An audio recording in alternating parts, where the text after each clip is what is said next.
Welcome to Music Tech for the Terrified. Don't forget to like our videos, subscribe, and click the bell icon if you want to be notified when a new video is released. Today I'm going to talk about audio mastering, one of the dark arts of music production. Many people have heard the term, but few know how to do it. So firstly, what is mastering?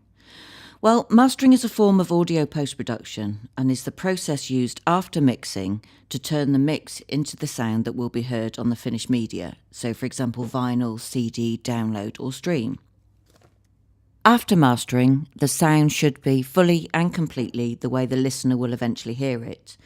No alterations are made to the sound after mastering other than that the medium creates.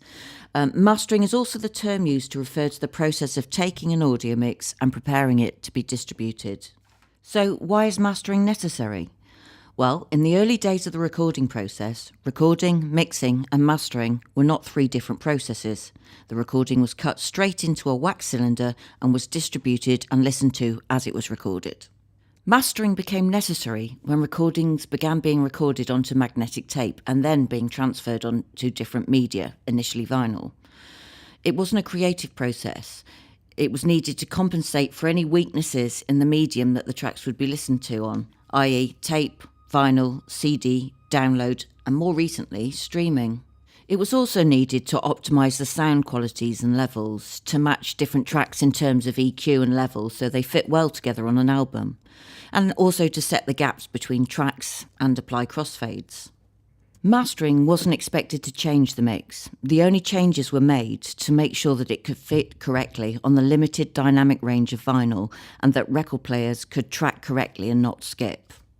The RIA curve had to be applied to get correct playback for full tonal balance. Frequency and tonal losses were compensated for with pre-EQ, called pre-emphasis. More on that later.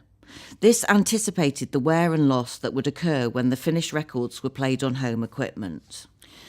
Once the multi-track recording on magnetic tape was finished, the final mix was prepared and dubbed down to master tape, either a single track mono or two-track stereo. It was then discovered that by using EQ to amplify certain frequencies on the master recordings, that they could make the resulting record sound better. Another problem with vinyl was that it had limited dynamic range. It was more limited than tape, which gave rise to the use of compression to make a recording with a wide dynamic range that would fit on vinyl. Two of the limitations of vinyl are recording time and volume. The amount of time possible on a record side is dependent on the volume and the amount of low frequency information, bass. Bass uses more space on vinyl than treble. The grooves on a record are actually sound waves. They're three-dimensional grooves cut into the vinyl record, and they're a recording of how the sound waves behave as they move through air. The bigger the sound waves, the bigger the grooves. Excessive low frequency causes wide excursions of the groove, which limits the playing time of the record. When CDs took over, none of this was an issue, but despite the capability of CDs for dynamic range, this was given up in the quest for loudness. The mastering phase transitioned from a purely technical process to a technical and creative application, then became the step where you made it loud.